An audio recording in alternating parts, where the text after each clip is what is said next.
السلام علیکم پیارے ساتھیوں، سیدہ سینٹر پر آپ سب کو خوش آمدید کہتے ہیں۔ نیم کے درخت اور جنات کا بسیرا کی آج چوتھی قسط آپ کے سامنے پیش کی جا رہی ہے۔ پچھلی قسط میں آپ نے سنا کہ وہ جنات گدھ کی صورت میں سارا پر حملہ کر رہے ہیں اور پھر وہ اس کے شوہر سارم کی صورت میں اس کے سامنے بھی آ گیا۔ وہ کون سا جن تھا یہ تو وہ جان نہیں سکی، پر وہ جو بھی تھا وہاں سے غائب ہو چکا تھا۔ پھر اس کے بعد اس نے اپنے وہ تمام ہتھیار استعمال کرنا شروع کر دیے جو کہ ان کے خلاف ہی ہیں۔ خالہ ساجدہ سے سارا چاہتی ہے کہ وہ ان کے گھر رہے اور وہ آخر مان گئی، لیکن پہلی ہی رات بہت بھیانک تھی۔ خالہ ساجدہ کہیں چلی گئی، کون ان کو لے گیا؟ اب آگے دونوں بدحواسی میں لاؤنج کا دروازہ کھول کر صحن میں آئے۔ سامنے خالہ ساجدہ سر پر دوپٹے سے بے نیاز کھڑی، خوف سے تھر تھر کانپ رہی تھی۔ سارا کو دیکھتی ہی اس کے گلے لگ گئی۔ وہ سخت بدحواس ہو رہی تھی۔ سارا نے حوصلہ دیا اور سہارا دے کر اندر لے آئی۔ فریج میں سے پانی نکال کر دیا جسے خالہ گٹاگٹ پی گئی۔ پانی پی کر وہ ڈرائنگ روم کی طرف بھاگی۔ ارے خالہ! سارا بھی اٹھ کر اس کے پیچھے آئی۔ خالہ نے سر پر دوپٹہ لیا، پھر واپس لاؤنج میں آ گئی۔ سارا اور سارم حیرت سے بت بنے سوچ رہے تھے کہ خالہ بغیر دوپٹے کے باہر کیسے پہنچی۔ دروازے تو سارے بند ہیں۔ عجیب معمہ تھا۔ خالہ تم باہر کیسے آ گئیں؟ بی بی جی میں نہیں گئی تھی، وہ لے گیا تھا جلدی میں۔ خالہ ساجدہ حلق سے بمشکل آواز نکال رہی تھی۔ وہ کون؟ بی بی وہی منحوس، عجیب سی شکل کا تھا وہ۔ مجھے کچھ پتہ نہیں چلا، ایسا محسوس ہوا جیسے کوئی اندیکھی قوت مجبور کر کے باہر لے گئی۔ لیکن خالہ تم باہر نکلی کدھر سے؟ دروازے تو سارے بند ہیں۔ مجھے محسوس ہوا جیسے میں ہوا میں ہوں، میں سمجھی خواب دیکھ رہی ہوں۔ میرا وجود جیسے کسی ریموٹ سے کنٹرول کیا جا رہا تھا۔ سب کچھ بالکل خواب کی مانند تھا۔ میں کھڑکی کے راستے نکلی، وہ کھڑکی کے باہر کھڑا مجھے دیکھ رہا تھا اور اپنی طرف کھینچ رہا تھا۔ جب ہوش آیا پہلے تو مجھے کچھ سمجھ میں نہیں آئی کہ میں یہاں صحن میں کیوں کھڑی ہوں، لیکن جیسے ہی تھوڑا ذہن جھٹکا تب میں نے آپ کو آواز دی۔ خالہ ساجدہ کے ساتھ پیش آنے والا واقعہ ایک عجیب معمہ تھا جو سارا اور سارم کی سمجھ سے باہر تھا۔ آؤ خالہ اب تم میرے پاس سو گی۔ نہیں بی بی جی میں ڈرائنگ روم میں سو جاؤں گی۔ نہیں خالہ اس کا بھروسہ نہیں، پھر آ جائے اور میں ایسا نہیں کر سکتی۔ سارم اپنے بیڈ روم میں چلا گیا۔ کافی دیر تک وہ اس واقعے پر غور کرتا رہا، لیکن بہت حیران کن معاملہ تھا۔ سارم کو اچانک احساس ہوا جیسے کمرے میں کوئی اور بھی ہے، کوئی نامحسوس سا وجود۔ یہ خیال زور پکڑتا جا رہا تھا۔ پتہ نہیں کیوں وہ آج پہلی بار اتنا بے چین ہو رہا تھا۔ اس نے اس خیال کو جھٹکنے کی کوشش کی لیکن ناکام رہا۔ ہمت کر کے اس نے لیمپ بند کیا اور سونے کی کوشش کرنے لگا۔ کچھ ہی دیر میں وہ نیند کی آغوش میں پہنچ چکا تھا۔ زیادہ دیر نہیں گزری تھی وہ نیند کی حالت میں تھا۔ اسے اچانک اپنے سینے پر دباؤ محسوس ہوا، ساتھ ہی کسی نے اس کا گلا دبایا۔ اس نے دونوں ہاتھوں سے اپنا گلا آزاد کرانے کی کوشش کی لیکن ناکام رہا۔ اس کے گلے سے آواز نہیں نکل رہی تھی۔ پھر اچانک اس کے منہ سے چیخ نکل گئی۔ تب اسے احساس ہوا کہ وہ کوئی خواب دیکھ رہا ہے۔ اس نے ایک گہرا سانس لیا اور بے یقینی سے ادھر ادھر نظریں گھمانے لگا۔ ایک عجیب سی کشمکش میں گھرا سر جھڑک کر سونے کی کوشش کرنے لگا، لیکن اب کی بار اسے تیز سیٹی کی آواز سنائی دی۔ یہ بات تو وہ سمجھ چکا تھا کہ یہ سب اسی منحوس گدھ کی کارستانی ہے۔ وہ کافی مضبوط اعصاب کا مالک تھا، اتنی آسانی سے ہار ماننے والا نہیں تھا۔ وہ ناشتے کی ٹیبل پر بیٹھا ناشتہ کر رہا تھا کہ فون کی گھنٹی بجی۔ سارا نے ریسیور اٹھایا۔ سارا کون ہے؟ سارا نے دوسری طرف کی آواز سن کر ریسیور ساتھ میں رکھا اور بیڈ روم کے دروازے پر آ کر بولی، سارم کوئی پراسرار نام کا بندہ ہے، بتا رہا ہے جبار ناصر کے چھوٹے بھائی سے بات کرنی ہے۔ کیا پراسرار؟ پہلے سارم کو سمجھ نہیں آئی، لیکن اچانک سارا کی بات کو سمجھتے ہوئے بے اختیار مسکرا دیا۔ اچھا ہیلو، ہاں پراسرار بھائی، اور سوری میرا مطلب ہے اسرار بھائی، سنائیے کیسے مزاج ہیں؟ ہاں سارم بھائی میں ٹھیک ہوں۔ سارم بھائی کچھ دن پہلے جبار بھائی نے آپ کے بارے میں بات کی تھی، آپ کے گھر میں شاید کوئی مسئلہ ہے۔ اسرار نے سارم کی شرارت پر ہنستے ہوئے کہا، ہاں بھائی مسئلہ نہیں بلکہ مسائلستان ہے، کوئی ایسا ویسا مسئلہ نہیں ہے، بہت گمبھیر مسئلہ ہے۔ اچھا پھر آپ ایسا کریں، آدھے گھنٹے تک اس اسٹاپ تک پہنچائیے، میں آپ کا ادھر انتظار کرتا ہوں۔ اسرار ناصر نے اسے مطلوبہ جگہ کا پتہ بتاتے ہوئے کہا، اوکے میں آ رہا ہوں۔ ویسے پروگرام کیا ہے؟ ایک آستانے پر جانا ہے، وہاں ایک جاننے والے شاہ صاحب ہیں، ان سے ملاقات کرنی ہے۔ اچھا میں آتا ہوں۔ سارا، میری چائے۔ اس نے بیڈ روم کے دروازے سے آواز دی۔ ارے ادھر ٹیبل پر آرام سے بیٹھو، لاتی ہوں۔ نہیں سارا، مجھے جلدی جانا ہے۔ اف، یہ اچانک کیا جلدی پڑ گئی؟ اس نے ناگواری سے کہا۔ سارا، مجھے پراسرار، میرا مطلب ہے اسرار ناصر سے ملنا ہے۔ ایک تو یہ پتہ نہیں پراسرار میری زبان سے کیوں چپک گیا ہے، جب بھی نام لینے لگتا ہوں پراسرار ہی منہ سے نکلتا ہے۔ سارا منہ پر ہاتھ رکھ کے ہنسی جا رہی تھی۔ ویسے یہ پراسرار بھائی سے کس سلسلے میں ملنے جا رہے ہیں آپ؟ یہ جو کچھ گھر میں آنکھ مچولی ہو رہی ہے اسی سلسلے میں، سارم نے بھی دانتوں کو پیستے ہوئے طنزیہ انداز میں جواب دیا۔ سارم، جو کچھ بھی کرنا ہے دیکھ بھال کے کرنا ہے، کہیں کسی جعلی عامل بابا کے ہتھے نہ چڑھ جانا۔ طرح طرح کے بابے مارکیٹ میں آ رہے ہیں، ایسا نہ ہو کوئی ہمیں لوٹ لے۔ نہیں نہیں، میں کسی ایسے ویسے کے پاس کیوں کر جاؤں گا بھلا؟ اسرار بھائی مجھے کسی اچھے انسان کے پاس ہی لے کر جائیں گے۔ اللہ کرے جلد ہی ہمیں اس مصیبت سے چھٹکارا مل جائے، انشاءاللہ اللہ بہتر کرے گا۔ اچھا ابھی میں چلتا ہوں، اپنا خیال رکھنا اور مجھ سے فون پر رابطے میں رہنا۔ گھر میں ایسی ویسی کوئی بات ہوتی ہے تو مجھے ضرور بتا دینا، اور خالہ کا بھی دھیان رکھنا، اکیلے میں اوپر چھت پر نہیں جانے دینا۔ سارم اسرار ناصر کے بتائے ہوئے پتے پر پہنچ گیا۔ اسرار ناصر نے دور ہی سے سارم کی گاڑی دیکھ لی۔ ہاتھ ہلاتے ہوئے اس نے سارم کو متوجہ کیا۔ گاڑی سائڈ پر کھڑی کر کے سارم باہر نکل آیا، اسرار کی طرف بڑھا۔ وہ وہاں پہنچ چکا تھا۔ سلام دعا کے بعد اس نے کہا، کدھر چلنا ہے؟ اسرار ناصر نے سامنے والی سڑک کی طرف اشارہ کیا۔ 4-5 کلومیٹر چلنے کے بعد ایک ویران سی جگہ پر وہ لوگ آ گئے۔ یار تم مجھے کدھر لے کر آ گئے؟ اتنا ویران، کوئی یہاں پر رہتا ہے یا نہیں؟ دروازہ تو بند ہے۔ اسرار نے کوئی جواب نہیں دیا بلکہ خاموشی سے اوپر سیڑھیاں چڑھنے لگا اور دروازے پر دستک دی۔ دروازہ بجا کر وہ مڑا ہی تھا کہ ایک عجیب چیز دیکھی۔ سارم بھائی، اسرار زور سے چیخا۔ بیٹھ جاؤ۔ سارم لمحہ بھر ضائع کیے بغیر نیچے بیٹھ گیا۔ اسرار نے دیکھا ایک بہت بڑی جسامت کے گدھ کو سارم کی طرف انتہائی تیزی سے آتے ہوئے۔ وہ سرخ پنجوں والا گدھ سارم پر جھپٹ کر فضا میں بلند ہو گیا۔ اسرار ناصر سیڑھی چڑھ کر سارم کے نزدیک آیا۔ اسرار، یہی تو وہ مصیبت ہے جو پچھلے کئی دنوں سے ہمارے پیچھے پڑی ہے۔ چلو تم نے بھی اس کو دیکھ لیا۔ ارے یہ تو بڑے خطرناک طریقے سے حملہ آور ہوا تھا۔ اگر آپ نیچے بیٹھنے میں ذرا برابر دیر کر دیتے تو نہ جانے کیا منظر مجھے دیکھنے کو ملتا، پوری طرح آپ کو زخمی کر دیتا۔ تبھی دروازے کے پیچھے کھٹ پٹ کی آواز آئی۔ شاید کوئی اندر سے دروازہ کھول رہا تھا۔ ایک صاحب نمودار ہوئے، ان کی عمر 70 سال کے قریب تھی، آنکھیں بڑی بڑی اور سفید داڑھی، سانولی رنگت، چہرے پر سپاٹ سی سختی تھی۔ اسرار نے انہیں دیکھتے ہی ادب سے سلام کیا۔ سارم نے بھی سلام کے لیے ہاتھ اٹھائے۔ شاہ صاحب، ہم آپ سے ملنے آئے ہیں۔ شاہ صاحب نے مختصر سے جواب دیا، اندر آ جاؤ، اور اندر چلے گئے۔ اسرار نے سارم کو اپنے پیچھے اندر آنے کا اشارہ کیا۔ دونوں سیڑھیاں چڑھ کر اندر داخل ہو گئے۔ یہ ایک ہال نما کمرہ تھا۔ اندر کمرے میں سبز قالین بچھا ہوا تھا۔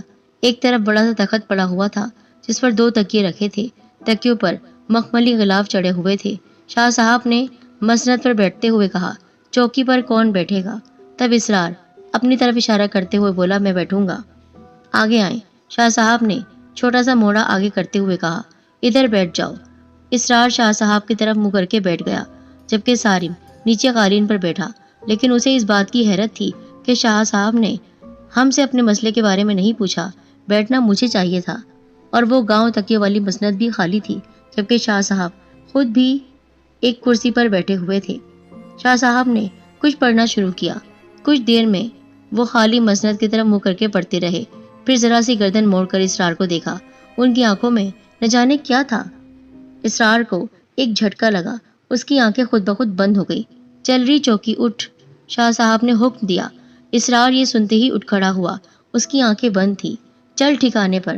سارم کا خیال تھا کہ اسرار اٹھ کر چلنا شروع کر دے گا اور چلتا ہوا شاید کمرے سے باہر نکل جائے گا، لیکن وہ دھپ سے دوبارہ اسی جگہ پر بیٹھ گیا جیسے اسے کسی نے پکڑ کر بٹھایا ہو۔ ٹھکانے پر پہنچ گئی؟ اسرار کی آنکھیں بند تھی۔ اس کے چہرے سے یہ بھی پتہ نہیں چل رہا تھا کہ شاہ صاحب کی باتیں سن بھی رہا ہے کہ نہیں۔ چل دیکھ کیا مسئلہ ہے، شاہ صاحب نے حکم دیا، اور فوراً بغور اسرار کا چہرہ دیکھنے لگے، ساتھ ہی گردن بھی ہلا رہے تھے جسے کوئی انہیں کان میں کچھ بتا رہا ہو۔ اچھا بسیرا ہے، پکا بسیرا؟ کون لوگ ہیں یہ؟ ہاں معلوم کرو۔ 10 سال پیچھے، 12 سال پیچھے جاؤ۔ ہاں اب بتاؤ۔ نیم کا درخت، اچھا ہاں ٹھیک ہے، ہاں بولو میں سمجھ رہا ہوں۔ ان کی خباثت ختم ہو جائے گی، بہت غلط بات ہے۔ اچھا ٹھیک ہے، میں دیکھ لوں گا۔ شاہ صاحب کے تاثرات دیکھ کر سارم پر حیرت کے پہاڑ ٹوٹ پڑے۔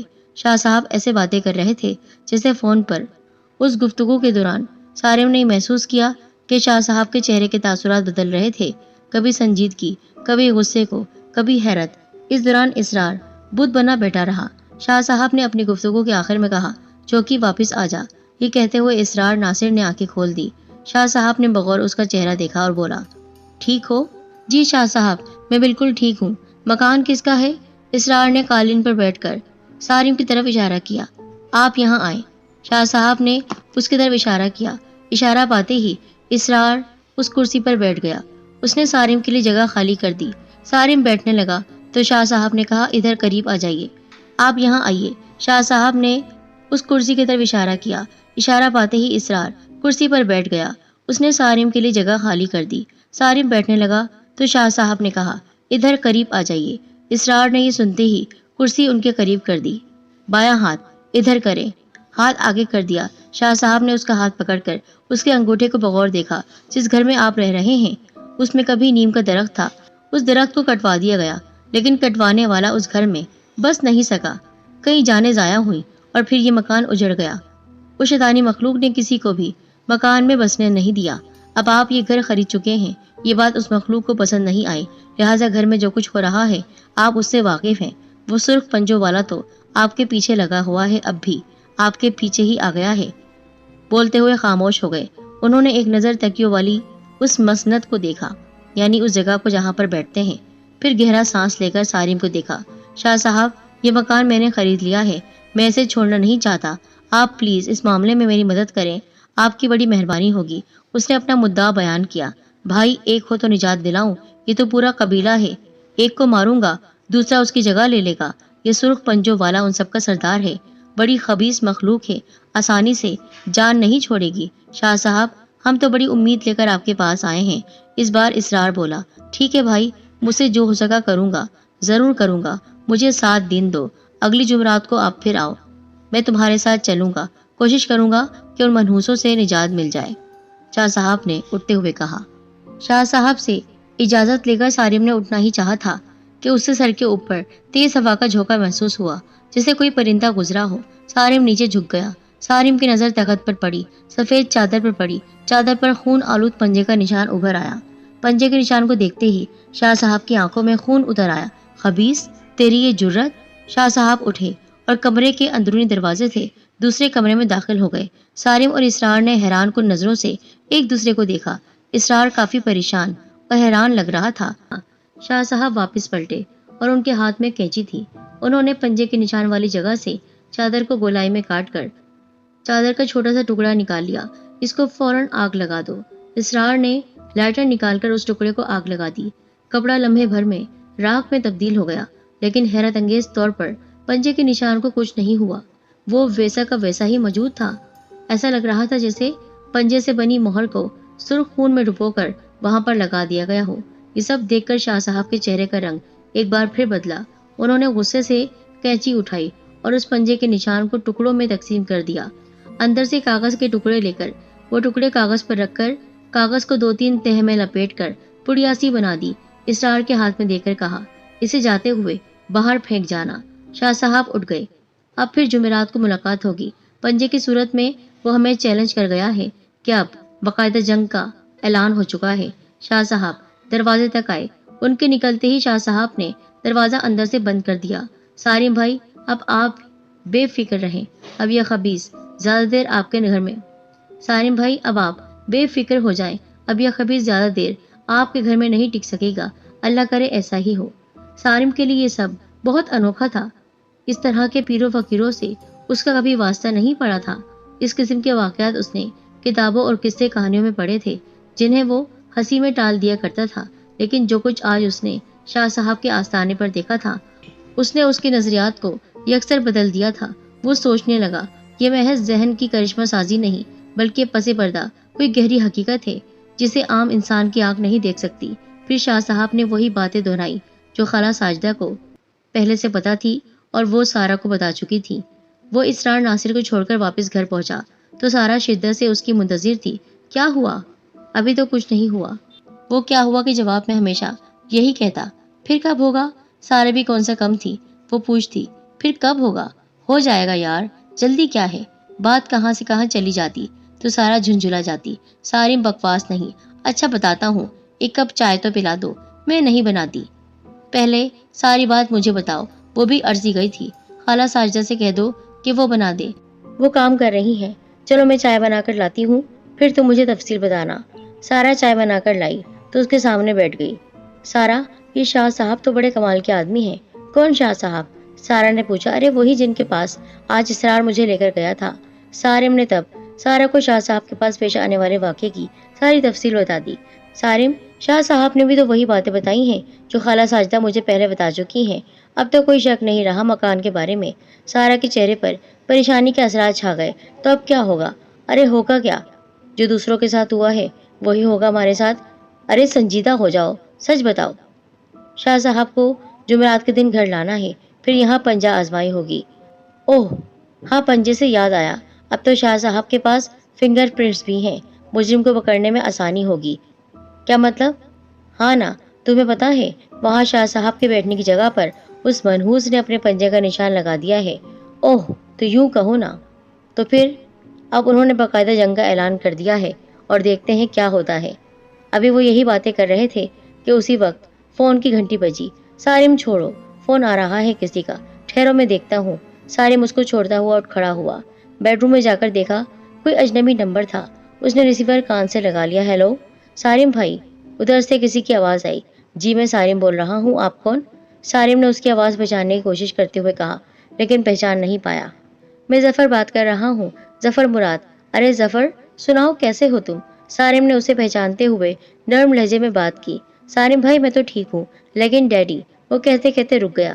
کیا ہوا ڈیڈی کو؟ سارم بھائی، ہارٹ اٹیک ہوا ہے، ابھی ICU میں ہے۔ دراصل وہ سارا باجی کو یاد کر رہے ہیں۔ سارا کو؟ سارم نے حیرانگی سے پوچھا۔ ٹھہرو میں سارا کو بلاتا ہوں۔ نہیں سارم بھائی، باجی کو ابھی مت بتائیے گا کچھ بھی، ڈیڈی کی زندگی کا کوئی بھروسہ نہیں، آپ کسی طرح سارا باجی کو راضی کر کے لے آئیے۔